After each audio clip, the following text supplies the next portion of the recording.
Train the muscles, not the joints. You know what? I almost crushed my coffee there. See, this is what happens when you're so strong. You see this? You see this? What I just did? That was lat power. That is supreme back power and rotator cuff, internal rotator power. That's what happens. Gallantiators become ultimately powerful, and so you have to step down your power in your day-to-day life because you will crush your coffees from time to time or possibly pull the doors off your vehicles. So you must be careful as you integrate these workout tips from the mountain. We're gonna jump in the water right now. Are you excited? Are you excited? This is summertime. I would be excited if I were you. Let's do this.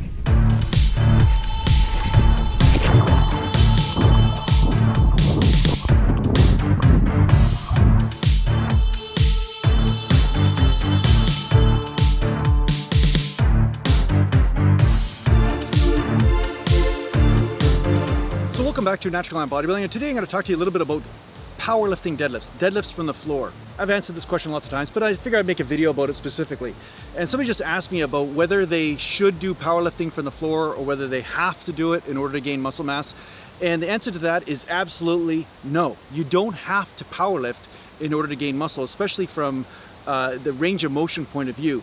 Not that the range of motion isn't ideal for some people. Some people, deadlifting from the floor is that perfect sweet spot where they hit all the muscle groups. I 100% agree with that for some people. But then other people, depending on how they're built, will be overextending themselves if they lift the weight from the floor and also be risking injury, especially when they're using maximal poundages. I don't know if I can do it, bro.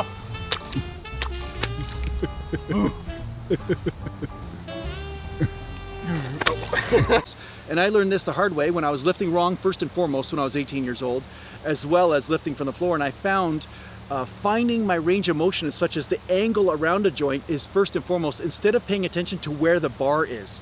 Too many people on the internet are paying attention to where the bar is instead of the angles of the joints, first and foremost, and where are they feeling the pressure, because sometimes two people can have the joint at the exact same angle and one person can be experiencing extreme pain and the other one not. Why is this? Well, the one factor that's not taken into account, which is a major one, is the direction of the force. Huh? You get that? Direction of the force. This is a major factor, and this is why I found when I did low bar squats as opposed to high bar squats, I had a lot less pressure on the knees, because then the whole emphasis of the movement would be more around the hips instead of the knees. So when the bar came down lower on my lower back, I'll be bending over more, but because the bar is closer to the center of gravity, it would be easier on my lower back, and now my legs were more focused on a hip extension, right? A hip extension. See, this is my femur and this is my back. A hip extension instead of just the knees coming forward and back, knees coming forward and back, right? So when you have a high bar squat or a front squat, then the knees come forward and back more so. Now, if you have shorter femurs, this won't be much of a factor because you could stay straight up and down, and guess what? Now the knees aren't going forward and back anymore, and you're still keeping your center of balance, you're still keeping your center of gravity, you're still staying up on your feet, right? Because the first priority when you're squatting is to stay standing up. So it's the same thing with deadlifts. Deadlifts have to do with lifting a weight in a certain way, but if you lift outside what is right for your body type, it can actually hurt you instead of help you. So there are some exercise purists out there, and they say, well, you have to lift right from the floor because that's better for sport-specific performance. But it's not about one size fits all, because there are certain people out there that were trying to tell me that sports performance, you get better results when you do parallel squats or ass to the grass squats. Years ago, guys were telling me this, but then all of a sudden a study comes out and then it says, no, actually 90-degree squats and stuff is more applicable to sports performance type training, so that's what you should be doing. Well, guess what? That's what I was doing all along, and I did get more sports performance out of finding my right range of motion, which was the 90-degree squats, and in the Romanian deadlift, in the range of motion that was right for me. Because, you know, if you look at pictures of guys like Ronnie Coleman or maybe other bodybuilders doing a deadlift, or anybody, you'll see that their upper body is in a different position even though the bar is in the same place. So this shows that there is a different joint angle involved depending on who's lifting, how long their arms are, how long their lower back is, how long their femur is.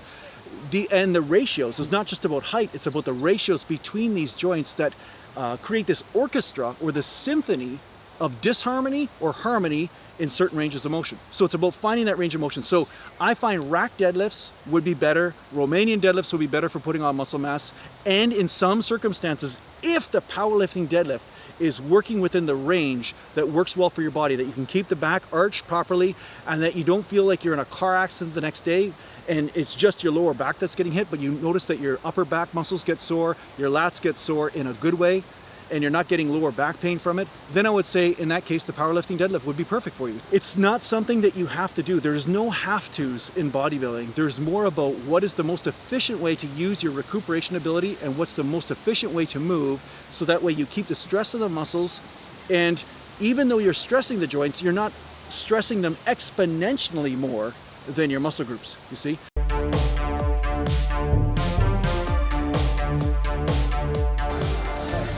Set number 2, triceps. Set number 2, triceps. Come on, Blair, do some triceps with me. Screw the back. You don't have to do no back, just do triceps. Jen's jealous of my triceps. I can feel it. I can feel the Jen's jealous of my tricep development. Jen ain't got no tricep development compared to me. I got great triceps. Tricepitoid rex.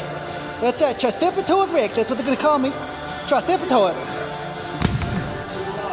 I hope this answers your question when it comes down to powerlifting deadlifts, and if you have to do them or not. The answer is absolutely not.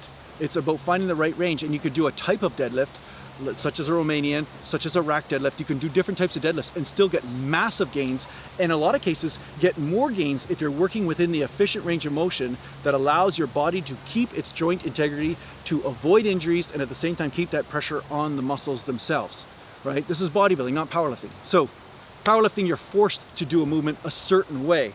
And that's exactly why I never got into powerlifting, because it just didn't work within my body type and my frame. It just didn't work for me.